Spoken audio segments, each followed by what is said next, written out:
तर हे क्षेत्र खरं खूप मोठं आहे. म्हणजे म्हणतात ना की प्रत्येक गोष्ट ट्रान्सपोर्ट शिवाय काही होऊ शकत नाही. तुम्हाला वाटतं या क्षेत्रामध्ये प्रचंड संधी आहेत पुढच्या काळामध्ये? खूप मोठ्या संधी आहेत. जितका देश आपला विकसित होईल तितकं ट्रान्सपोर्ट हा जो व्यवसाय आहे हा फुलत जाणार आहे. स्वतःचा एक ट्रान्सपोर्ट व्यवसाय करणं हा एक त्यातला भाग आहे.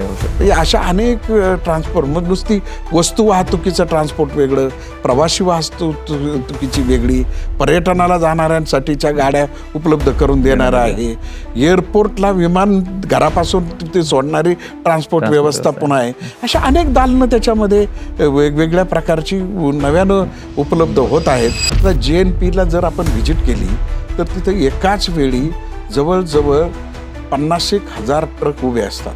तरी पार्क कुठं करायचं ते त्याला मेसेज जातो. ते सगळं काम महिला करतात. साधारणपणे एखादा व्यवसाय हा जो व्यवसाय आहे हा व्यवसाय अचानकपणे कोणी करत नाही. बरोबर. कारण त्यातला फार मोठे बारकावे त्याला लागतात. एक तर जो व्यवसाय करतो तो ट्रान्सपोर्ट कंपनीमध्ये कामाला तरी असतो किंवा त्यांच्या पिढीचा पारंपरिक व्यवसाय असतो आणि त्यातल्या नवी पिढी त्याच्यामध्ये येते. त्या व्यवसायाच्या अलाइड वर्क करणारा, त्याच्या जवळपासचं काम करणारा असा आगंतुकपणे कोणी येत नाही. परंतु यातलाच भाग असणारा, थोडाफार अनुभव असणारा, थोडक्यात आपण असं म्हणू एक्सपोजर असणाराच हा कोर्स करतो.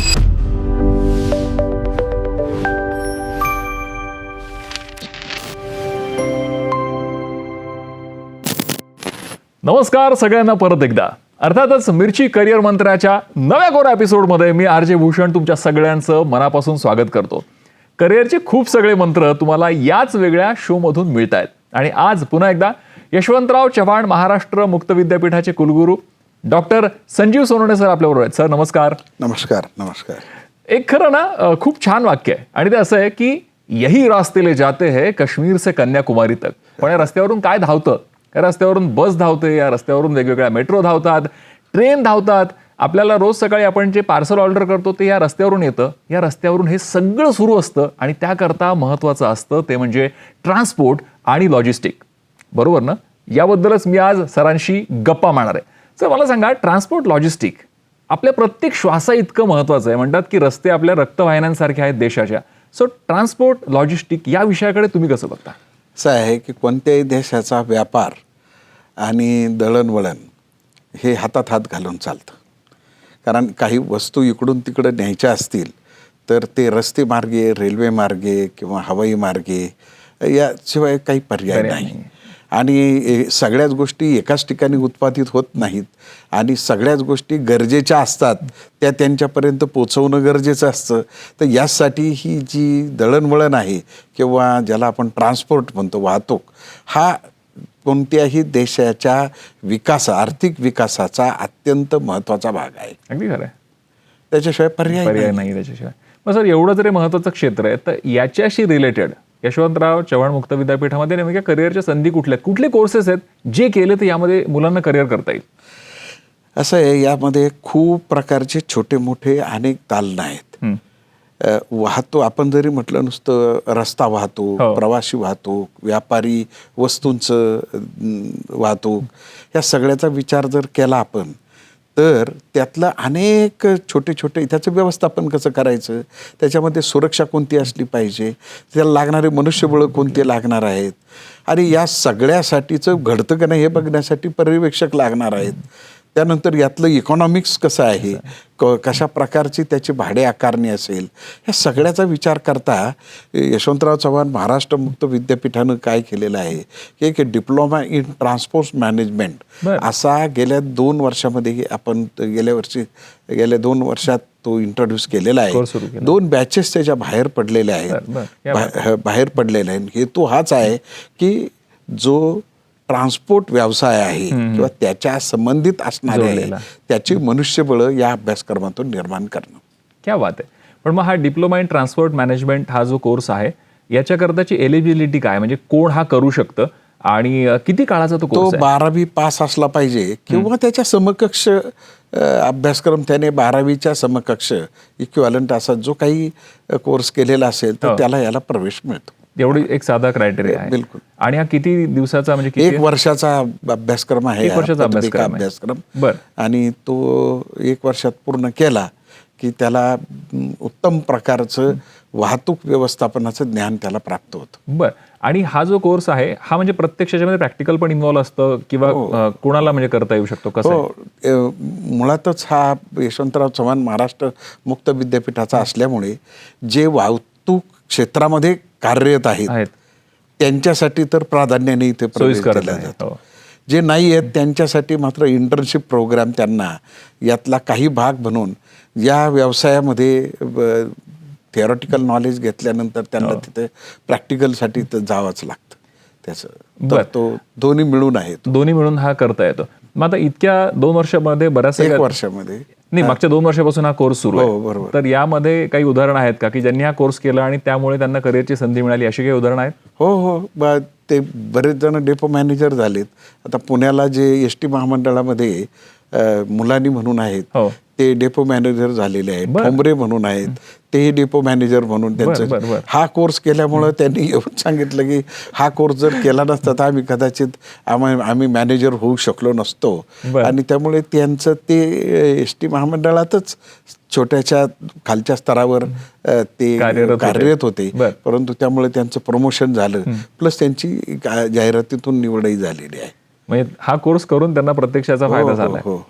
मला असं वाटतं काय कुठलाही कोर्स करत असताना त्यातून प्रत्यक्ष फायदा काय होतो हे बघणं महत्वाचं आहे. सर, हे क्षेत्र खरं खूप मोठं आहे. म्हणजे म्हणतात ना की प्रत्येक गोष्ट ट्रान्सपोर्ट शिवाय काही होऊ शकत नाही. तुम्हाला वाटतं या क्षेत्रामध्ये प्रचंड संधी आहेत पुढच्या काळामध्ये? खूप मोठ्या संधी आहेत. जितका देश आपला विकसित होईल तितकं ट्रान्सपोर्ट हा जो व्यवसाय आहे हा फुलत जाणार आहे. अगदी शाळेत जाणाऱ्या मुलांची ने-आण करणाऱ्यांपासून तर अगदी आपण जसं म्हणतो की एखाद्या पोर्टमध्ये येणारा कंटेनर आणि पुन्हा जाणारे कंटेनर यांचा जर विचार केला, या सगळ्याचं व्यवस्थापन कसं करायचं, शिवाय रस्त्यावरचं व्यवस्थापन कसं करायचं, यांना मध्ये कुठेतरी थांबा घ्यावा लागतो, त्या कोणत्या अंतरावर घ्यायचा, किती घ्यायचा, त्याच्यानंतर प्रवासी वाहतूक असतं त्यांची सुरक्षा फार महत्त्वाची असते. त्यानंतर वस्तूंची सुरक्षा फार महत्त्वाची असते, त्यांचे विमे कसे उतरवायचे, त्यांचा इन्शुरन्स कसा काढायचा, या सगळ्या गोष्टीचा विचार करता तर खूप मोठं क्षेत्र हे आहे. आणि आता तर ई कॉमर्स आल्यामुळे ते जो कंटेनर ज्या कंपनीतून तयार होऊन तो जो येतो आल्यानंतर त्यातलं सगळ्याचं डिस्ट्रीब्युशन करण्यासाठी पुन्हा एक वेगळी यंत्रणा असते, पुन्हा उलट्या दिशेनेही जाणारी असते. कच्चा माल घेऊन फॅक्टरीमध्ये जाणारे बी वाहन असतात. आपण पाहिलं असेल की रस्त्यावर कधी कधी हे जे विंग्स तयार होतात ज्या, तर त्यांचे किती मोठमोठाले अशा प्रकारचे यंत्र त्या कंटेनर भरून जात असतात. ते किती पवनचक्की आहे, मशिनरी आहे, हे घेऊन जाणं, लांबचे लांब घेऊन जाणं आणि पुन्हा ते सुरक्षित नेणं, त्याची कुठल्याही प्रकारची जी हानी न होता आहे त्या स्थितीमध्ये त्यांचं पोचणं, हे इतकं सगळं या वाहतूक व्यवस्थापनामध्ये येतं. खूप महत्वाचं आहे. त्याचबरोबरीनं मग हे सगळं कोण करणार, तर त्याच्यासाठी लागणाऱ्या ड्रायव्हरपासून, त्याचं पर्यवेक्षण करण्यापासून, त्याचं व्यवस्थापन करण्यापासून, ते पोचलंय का नाही, मी मग सांगितल्याप्रमाणे याच्या संबंधित असणाऱ्या इन्शुरन्सचं ज्ञान असणारे लोक, हे सुरक्षा त्याची असणारे लोक, ह्या रस्त्यात जाताना त्याला आग लागू नये किंवा त्याचा अपघात घडू नये, घडला तर त्याचं व्यवस्थापन कसं करायचं, या सगळ्या बाबीचा विचार करता या क्षेत्रामध्ये अनेक मोठ्या संध्या उपलब्ध आहेत. हा खरं तर त्यातला महत्त्वाचा भाग आहे. मला हेच विचारायचं की हा ट्रान्सपोर्ट मॅनेजमेंट कोर्स समजा विद्यार्थ्यांनी केला तर पर्टिक्युलरली कुठल्या कुठल्या क्षेत्रामध्ये त्यांना संधी मिळू शकते? 2 क्षेत्र आहेत अगदी. एक म्हणजे तो या सगळ्या आता आपण चर्चा केलेल्या सगळ्या ठिकाणी एस टी महामंडळापासून तर एखाद्या शिक्षण संस्थेमध्ये दररोज मुलांची ने-आण करणाऱ्या बसेसची व्यवस्था करण्यापासून, त्याचप्रमाणे ई कॉमर्समधल्या वाहनांची व्यवस्था करण्यापासून, अगदी ATM मधल्या नोटा त्या घेऊन जाणाऱ्या वाहनांच्या व्यवस्थेपासून, किती वाहनं लागतात, कसे लागतात, या सगळ्याचा विचार करता या व्यवस्थेमध्ये लागणारं पर्यवेक्षणाचं काम, व्यवस्थापनाचं काम, त्याचं दैनंदिन व्यवहार बघण्याचं काम, या सगळ्याचा विचार करता रोजगार म्हणून आपल्याला संधी आहेत, नोकरी म्हणून संधी आहेत. त्याच्या पुढचा दुसरा जो भाग आहे, क्षेत्र आहे, ते स्वयंरोजगाराचं आहे. या सगळ्या सेवा देणाऱ्या कंपन्या, ट्रान्सपोर्ट कंपन्या आहेत. अर्थातच. कोणाकडेही जर 10 किंवा 20 ट्रकच्या वर एखाद्या ट्रान्सपोर्ट कंपनीकडे असेल हो. तर त्यांना लागणारं ते सगळ्याचं व्यवस्थापन, त्याचा असणारा ड्रायव्हर आजारी पडला तर त्याच्या जागेवर दुसरा ड्रायव्हर देणं, त्याच्या डिझेलची व्यवस्था, त्याच्या टोलची व्यवस्था, सगळं सगळ्या जे गोष्टी, इकॉनॉमिक्स सगळ्या आहे, गोष्टी. किती वाजता हो. जाते, किती वाजता ती जाते, त्यात न थांबता पुन्हा दुसरी खेप भरणं, या सगळ्याचं व्यवस्थापन करणं, याच्यासाठीचा स्वतःचा एक ट्रान्सपोर्ट व्यवसाय करणं हा एक त्यातला भाग आहे. पर्याय होऊ शकतो. म्हणजे अशा अनेक ट्रान्सपोर्ट, मग नुसती वस्तू वाहतुकीचं ट्रान्सपोर्ट वेगळं, प्रवासी वाहतुकीची वेगळी, पर्यटनाला जाणाऱ्यांसाठीच्या गाड्या उपलब्ध करून देणारं आहे, एअरपोर्टला विमान घरापासून ते सोडणारी ट्रान्सपोर्ट व्यवस्था पुन्हा आहे. अशा अनेक दालनं त्याच्यामध्ये वेगवेगळ्या प्रकारची नव्यानं उपलब्ध होत आहेत आणि त्यामुळे स्वतःच्या वाहनाच्या बरोबरीनं 5-10 वाहन इतरांचे घेऊन ट्रान्सपोर्ट व्यवसाय करणं, स्वतःचा व्यवसाय सुद्धा करणं आहे. यात सल्लागार म्हणूनही काम करता येतं. क्या बात. म्हणजे या सगळ्यांनी हे कसं करावं याचा सल्लागार म्हणूनही काम करत, कन्सल्टंट म्हणूनही काम करत. याच्यातही कन्सल्टन्सी होऊ शकते. हो, 100% आहे. तर त्यात कसं करायचं, त्याच्यात लिगल काही गोष्टी आल्या असतील तर स्थापन कसं करायचं, या सगळ्या इकॉनॉमिक्स आहे त्याच्यामध्ये, अर्थकारण आहे, खरंय. या सगळ्या गोष्टीचं कन्सल्टन्सी त्याच्यामध्ये देण्यासाठीचेही एक वेगळं दालन त्याच्यामध्ये उपलब्ध आहे. प्रत्यक्षात स्वतः नोकरी करणं एखाद्या भाग आहे. ट्रान्सपोर्ट व्यवस्थापनामध्ये, आस्थापनेमध्ये, हो. पुन्हा स्वतःची एक आस्थापना उभं करणं, आणि तिसरा भाग म्हणजे या सगळ्या आस्थापनांना त्यांना देणारं मार्गदर्शन किंवा कन्सल्टन्सी आहे. तर हाही त्याच्यामधला महत्वाचा भाग होऊ शकतो. सर, खरं एवढे वेगवेगळे कोर्सेस यशवंतराव चव्हाण महाराष्ट्र मुक्त विद्यापीठामध्ये आहेत. कुलगुरू म्हणून तुम्ही जेव्हा आता आपल्या एकूण भारताच्या या सगळ्या ट्रान्सपोर्ट किंवा लॉजिस्टिक व्यवस्थेकडे बघतात, तुम्हाला काय वाटतं की आणखीन कुठल्या गोष्टी आहेत ज्याचं व्यवस्थापन आणखीन छान होऊ शकतं, किंवा ज्या गोष्टी आणखीन चांगल्या शिकवल्या तर ही सगळी व्यवस्था सुरळीत आणि चांगली होईल? एक अभ्यासू म्हणून तुम्ही जेव्हा या विषयाकडे बघता, काय वाटतं तुम्हाला? हाच अभ्यासक्रम आपण 2 वर्षापूर्वी सुरू केला होता. तेव्हा हे सगळे एसटी महामंडळातले जे सेवानिवृत्त झालेले जुने अधिकारी होते, त्यांना सतत वाटतं की ही सुरक्षित झाली पाहिजे, याच्यामध्ये व्यवस्था झाली पाहिजे, आणि त्यांनी खरं ही मागणी केली यशवंतराव चव्हाण महाराष्ट्र मुक्त विद्यापीठाकडे की आपण हा एक अशा प्रकारचा पदविका अभ्यासक्रम 1 वर्षासाठीचा, आम्हाला जो अनुभव आहे, आणि त्यांनी त्याची पुस्तकही लिहून दिली. उत्तम प्रकारची पुस्तकं, अनुभव, 40-40 वर्ष अनुभव असणाऱ्या अधिकाऱ्यांनी सेवानिवृत्त झाल्यानंतर विद्यापीठाला सहकार्य करून ती सगळी पुस्तकं त्यांनी आपल्या अनुभवाच्या याच्यावर उपलब्ध करून दिलेली आहेत. त्यानंतर आता यावर्षी त्याच्यामध्ये आधुनिक तंत्रज्ञान कोणतं येतं आहे, त्याच्या सॉफ्टवेअर्स कोणते आहेत, AI बेस याचं मॅनेजमेंट कसं करता येईल, याचाही त्याच्यामध्ये समावेश, रिव्हिजन त्याच्यामध्ये करण्यात आलेले आहे. त्यामुळे यामध्ये क्षेत्र फार मोठं आहे. आता उदाहरणच घ्यायचं असेल तर जवाहरलाल नेहरू पोर्टच उरणला आहे. तेथे जर किती ट्रक जाता येतात तर दररोज जवळजवळ 70,000 ट्रक वर्षाला तिथे जाऊन येऊन करतात. 70 लाख ट्रक, एवढा मोठा आकडा आहे त्याच्यामध्ये जातात. आता वाढवण बंदर आपल्याकडे येतोय पालघरला, ते याच्या 10पेक्षा 10 पट असणार आहे. खूप मोठं आहे ते. आणि याच्यातलं वैशिष्ट्य असं असतं की कोणताही ट्रक किंवा तो कंटेनर असतो, तो किती वेळा जेट्टीवर जातो, ते जहाज किती लवकर खाली होतं, त्यामुळे तशाच प्रकारचे ट्रेन ड्रायव्हर आणि या सगळ्याचं व्यवस्थापन तिथं करणं, कारण जितका जहाज कमी वेळ पोर्टमध्ये उभं राहील तितकं त्याचं भाडं वाचतं पुन्हा, आणि तितक्या प्रवासाला तो लागतो. कारण माल काढणं, पुन्हा नव्यानं भरणं, आणि तो पुढच्या प्रवासाला जाणं, यासाठीची जी बॅक असतो तो सगळा ह्या कंटेनर व्यवस्थापनाचा असतो. आता आपल्याकडे पोर्ट नवे येत आहेत, त्यामुळे हे दालन आणखी, म्हणजे हे क्षेत्र जे आहे हे आणखी मोठ्या प्रमाणामध्ये भारतामध्ये ते आता एवढ्यावरच नाहीये. त्याचा पुढचा टप्पा असा झालेला आहे की महाराष्ट्रामध्ये 6 ड्राय पोर्ट येत आहेत.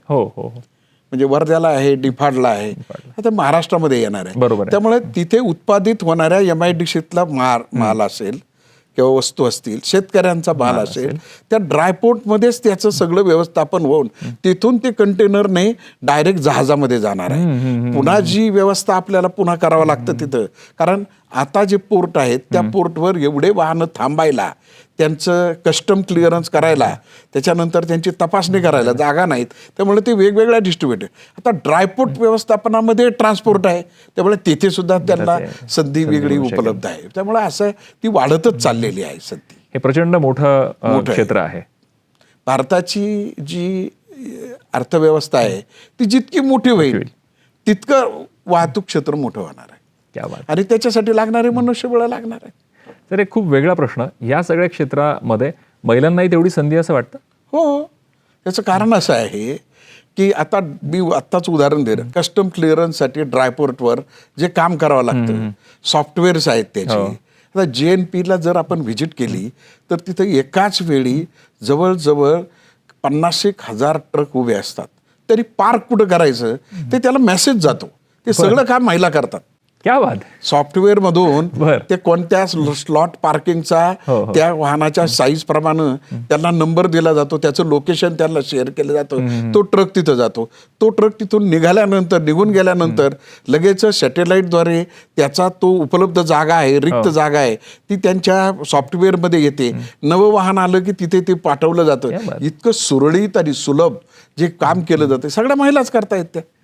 क्या बात आहे. सो त्यांनाही मोठी संधी आहे. पण हा जो कोर्स आहे हे करणाऱ्यांमध्ये साधारणपणे महिलांचा कसा सहभाग आता दिसतोय? महिला करतायत हा ट्रान्सपोर्ट मॅनेजमेंट? करतायत. प्रमाण कमी आहे, परंतु पुढच्या काळात ते वाढेल. बरं. आणि दुसरा एक प्रश्न असा आहे, जसं तुम्ही मगाशी म्हणालात की ST डिपार्टमेंट मधली काही लोक आहेत आणि त्यांनी हा कोर्स करून त्यांना प्रमोशन मिळालं, पण इतर लोक हा कोर्स करताना कसे दिसत आहेत? इतर विद्यार्थी असतील ज्यांचं ग्रॅज्युएशन झालंय, पोस्ट ग्रॅज्युएशन झालंय, विशेष करून ट्रान्सपोर्ट व्यवसायामध्ये जे कोणत्याही प्रकारचं शिक्षण न घेता 10वी 12वी होऊन किंवा ग्रॅज्युएट होऊन ते अगदी तिथे, आणि मग तिथला जो अनुभवी माणूस असतो त्यांना ते सांगतो आणि ट्रेन करतो. तर असे मात्र आता या कोर्सला प्रवेश घेत आहेत जे ST महामंडळ सोडून इतर जे आहेत ते. कारण याच्यात मूलभूत आपण ट्रान्सपोर्ट मॅनेजमेंटच्या ज्या संकल्पना आहेत, त्याच्या पद्धती आहेत, त्यातलं मी सांगितल्याप्रमाणे सुरक्षा आहे, इतर सगळ्या बाबीचा जनरल अभ्यासक्रम त्याच्यामध्ये असल्यामुळे हे जे ट्रान्सपोर्ट व्यवसाय इतका मोठा आहे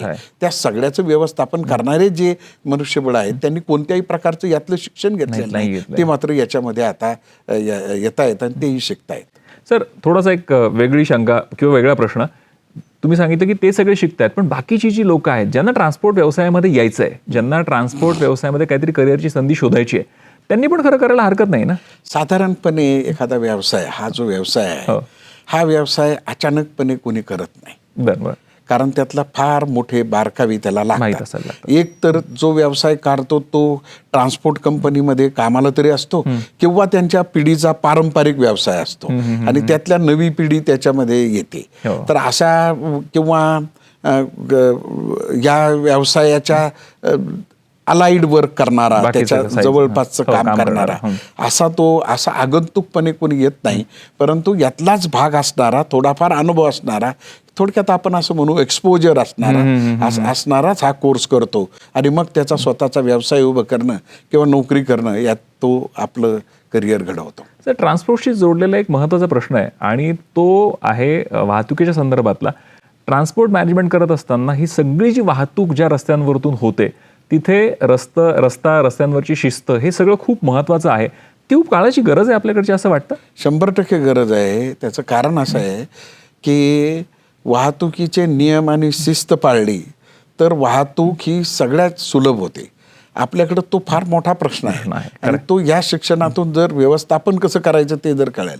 नाशिकमध्ये सुदैवानं एक ट्रान्सपोर्टची पार्क आहे, ट्रॅफिक पार्क आपल्याकडे. ट्रॅफिक पार्क आहे ते याच्यासाठीच आहे की त्याचं व्यवस्थापन त्याचं सुरळीत व्हावं. आपण जर कधी मिझोरामला भेट दिली तर आपल्या एक असं लक्षात येईल, सिग्नल पडल्यानंतर एक जी 2 व्हीलरची किंवा 4 व्हीलरची रांग असते ती तुमची पुढे 5 किलोमीटर 7 किलोमीटर जाईल, पण डबल वाहन तिथं तुम्हाला दिसणार नाही. कोणी कितीही घाईत असला तरी सुद्धा देतो. भारतातलंच एक राज्य जेथे तुम्ही नेटवर जा आणि तुम्ही पहा तिथं केवळ तिथल्या व्यवस्थापनानं, वाहतूक व्यवस्थापनेची लावलेले जे नियम आणि शिस्त आहेत त्याच्यामुळे ती सुलभता होते. एक तर तो हिली एरिया आहे, डोंगराळ एरिया आहे, रस्ते अरुंद आहेत आणि अशा ठिकाणी ही शिस्त फार गरजेची असते, परंतु ती आपल्याला विचार करायला लावणारी आहे. त्यामुळे वाहतुकीचं व्यवस्थापन हाच आपल्या इथून पुढचा अत्यंत महत्त्वाचा. अपघात टाळणं, सुरक्षित प्रवास करणं, वेळेत प्रवास करणं, ह्या सगळ्या गोष्टी घडायच्या असतील तर आपल्याला वाहतूक व्यवस्थापनाच्या चांगल्या धड्यांशिवाय आणि ज्ञानाशिवाय पर्याय नाही. तुम्हाला खरं सांगू का काय होतं, आपल्या रोजच्या धावपळीच्या आयुष्यात ना आपल्या आसपास किती मोठ्या संधी आहेत ना हे आपल्याला खरोखर माहीत नसतं. आता ट्रान्सपोर्टमध्ये बघा ना, आता सरांनी आपल्याला सांगितलं इतक्या प्रचंड संधी आहेत आणि भारत तसं म्हटलं तर आता एकामागून एक पायऱ्या चढत जातोय. अजूनही आपण विकसनशील आहोत, विकसित होत आहोत आणि त्याकरता प्रचंड मोठ्या संधी आहेत. रोज ट्रान्सपोर्ट वाढतंय, रोज नवीन हायवेज होत आहेत. हे सगळे कशासाठी? अर्थातच दळणवळण वाढतंय म्हणून. मला माहिती आहे तुमच्या मनातला काय प्रश्न आहे आणि तो मी विचारणार आहे, काळजी करू नका. तर प्रत्येकाच्या मनात हा प्रश्न आहे की याच्यासाठी ॲडमिशन नेमकी मी कशी घ्यायची आहे. हा साधा प्रश्न आहे पण तो खूप महत्त्वाचा आहे. भूषण, जसे आपले YCUME इतर सगळे जे अभ्यासक्रम आहेत त्याप्रमाणेच या पदवी साठी सुद्धा प्रवेश जो आहे तो आपल्या www.ycumi.ac.in या वेबसाईटला केल्यानंतर ॲडमिशन क्लिक केलं तर लगेचच त्या ॲडमिशनच्या यादीमध्ये ट्रान्सपोर्ट मॅनेजमेंट येईल. किंवा सर्चमध्ये जरी टाकलं की डिप्लोमा इन ट्रान्सपोर्ट मॅनेजमेंट तरी येईल. मग ते कोणकोणत्या केंद्रावर आहे, किती आहे, फी किती आहे, प्रवेश आणि प्रवेश लगेच सुरू करण्यासाठीची लिंक तिथे दिलेली आहे. त्यामुळे अगदी सुलभपणे आपण YCUMEच्या वेबसाईटवर जायचं आणि आपला प्रवेश, आपल्याला जर या क्षेत्रामध्ये आवड असेल किंवा या क्षेत्रामध्ये आपण काम करीत असाल, आता आपल्याला ही पदविका करून वरच्या स्तराला किंवा स्वतःचा सुरू करायचा असेल, कारण याच्यामध्ये प्रचंड संधी आहे आणि त्यासाठी ही ज्यांना ज्यांना आवड आहे त्यांनी ती घ्यावी. अगदी आणखी एक नवा विषय जो आपण चर्चा केली नाही तो म्हणजे पर्यटन आणि हॉटेल. हे सगळे मोठमोठाले जे 5 स्टार 3 स्टार हॉटेल्स आहेत तेथे येणारे जे त्यांना रेल्वे स्टेशनवरून किंवा एअरपोर्ट म्हणून आणणं नेणं किंवा त्यांनी इच्छित स्थळी त्यांना व्हिजिट करायची असेल, कुठं बैठकीला जायचं असेल, इकडे जायचं असेल, तर तेथे सुद्धा एक ट्रान्सपोर्ट मॅनेजर त्या हॉटेलला लागतो आणि तो असतोच. त्यांचं एक काउंटरही असतो तिथे, ट्रान्सपोर्ट मॅनेजमेंट सल्ला किंवा सेवा तिथे ती सोय तिथे दिलेली असते. त्यानंतर एअरपोर्टवर उतरल्यानंतर सुद्धा तुम्हाला कोणती वाहनं तिथं उपलब्ध करून द्यायची त्याच्यासाठी सुद्धा मार्गदर्शन करणारे एअरपोर्टवर असतात, रेल्वे स्टेशनवर असतात.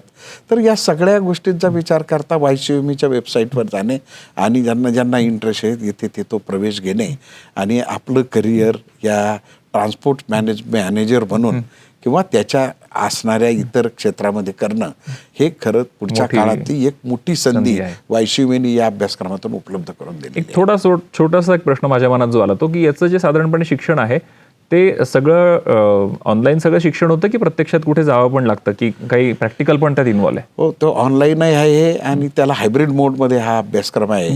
त्यामुळे त्याला ज्या ट्रान्सपोर्टचे डेपो मॅनेजर्स असतील त्यांच्या मुलाखती घेणं, तिथे काही डेपोमध्ये जाऊन स्वतःचा अनुभव घेणं, काही जिथं जिथे ते आपल्याला त्यांना जे शिकलेलं जे व्यवस्थापनाचं वाहतूक व्यवस्थापनाची ज्या काही धडे आहेत ते त्यांना प्रत्यक्षात जाऊन तिथे त्यांना काही तास त्यांना जिवंत अनुभव घ्यावा लागतो. क्या बात आहे.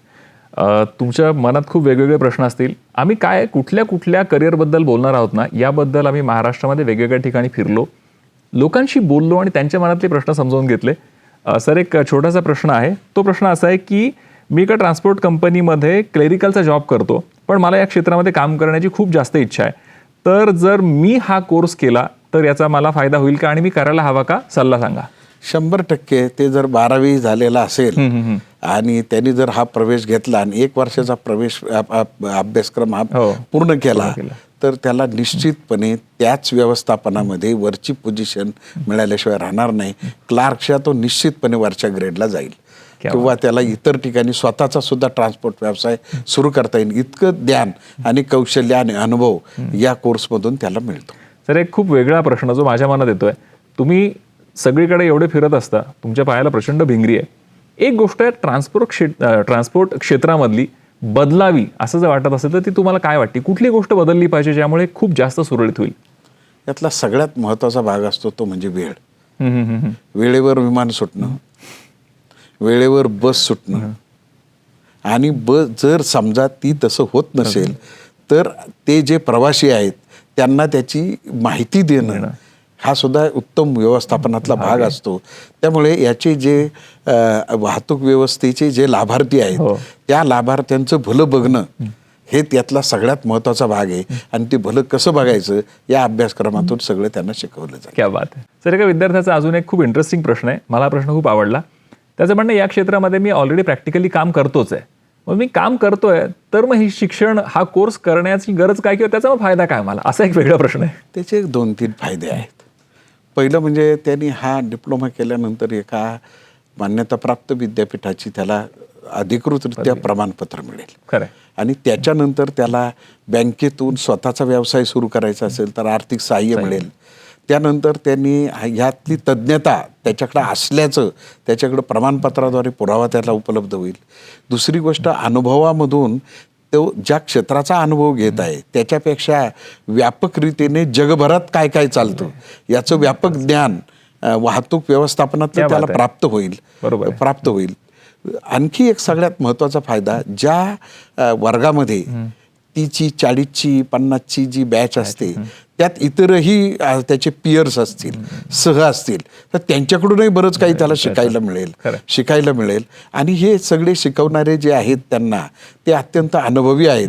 त्यांच्या जीवनात त्या अनुभवांमधले धोके आणि चांगल्या गोष्टी कोणत्या आहेत या सगळ्याचं त्यांना तिथे संवाद होईल. आणि त्याची स्वतःची जी एक व्यापकता आहे वाहतूक व्यवस्थापनातली ती त्याची वाढीला लागेल. हा त्यातला अत्यंत महत्त्वाचा फायदा या कोर्स करण्यामध्ये आहे. नक्कीच. मला तर हल्ली सरांशी गप्पा मारताना असं वाटायला लागलं की कोण म्हणतं करिअरच्या संधी नाही आहेत, पावलावरती करिअरच्या संधी आहेत. पण मगाशी मी म्हटलं की यही रास्ते ले जाते कश्मीर से कन्याकुमारी तक, हा प्रवास एवढा मोठा आहे, त्या प्रवासात सुद्धा संधी आहेत. हे ट्रान्सपोर्ट मॅनेजमेंट या विषयाकडे बघितल्यानंतर कळतं. सर, खूप छान वाटलं तुमच्याशी या सगळ्या विषयावरती गप्पा मारून. आणि मला खरंच तुम्हाला विचारायचं आहे की आत्ता या माध्यमातून सगळे स्टुडंट्स तुम्हाला बघतायत, ऐकतायत, या सगळ्यांना तुमचा आजचा करिअरचा जो मंत्र आहे तो करिअरचा मंत्र काय सांगाल? असं आहे की आपण डॉक्टर बाबासाहेब आंबेडकरांनी आपल्याला सतत शिकण्याची आणि नवं शिकण्याची प्रेरणा दिलेली आहे. आणि आपण जरी त्या क्षेत्रात काम करीत असलो तरी त्या क्षेत्रातल्या उंचीपर्यंत आपल्याला जर जायचं असेल तर मला असं वाटतं त्या क्षेत्रातलं आधुनिक आणि कालसुसंगत ज्ञान घेणं, अशा प्रकारच्या अभ्यासक्रमांना प्रवेश घेऊन आपण ती आपली ज्याला अवगत करणं म्हणतात कालानुरूप, ते बाबासाहेब आंबेडकरांच्या या शिक्षणाच्या मंत्राने आपण जर अवगत केलं तर मला असं वाटतं की आपलं करिअर यशस्वीरित्या फुलण्याला नक्की त्याची मदत होईल. आणि आपण आपल्या आयुष्यामध्ये ठरवलेल्या ध्येय गाठणीचं जे काही स्वप्न आहे ते निश्चित पूर्ण करू शकाल. क्या बात आहे. सो तुमच्या करिअरची गाडी तुम्हाला जर सुसाट पळवायची असेल ना, तर मी तुम्हाला खरंच सांगतो, तुम्ही आमच्या यशवंतराव चव्हाण महाराष्ट्र मुक्त विद्यापीठाच्या वेबसाईटला व्हिजिट करा. सगळ्या गोष्टी इथे गप्पा मारण्यातून शक्य नाहीत. इतके वेगवेगळे कोर्सेस आहेत, ते सगळे तुम्हाला तुमच्या करिअरबद्दलचं एक वेगळं ज्ञान देतील आणि तुमचं करिअर फंटास्टिक घडवतील. याच्या व्यतिरिक्त तुमचे काही प्रश्न असतील तर मी नेहमीच तुम्हाला सांगतो, मिरची भूषण नावाने मी इंस्टाग्रामवरती आहे, मिरची मराठी हे आमचं इंस्टाग्रामचं पेज आहे, किंवा यशवंतराव चव्हाण महाराष्ट्र मुक्त विद्यापीठाची वेबसाईट आहे. तिथे दिलखुलासपणे गप्पा मारा, प्रश्न विचारा, त्याची उत्तरं आपण कुलगुरू सरांकडून नक्की घेऊ. करिअरच्या सुसाट वाटा अशाच तुम्हाला मिळत राहतील. पुढच्या एपिसोडमध्ये पुन्हा भेटूयात. तोपर्यंत थँक्यू. नमस्कार.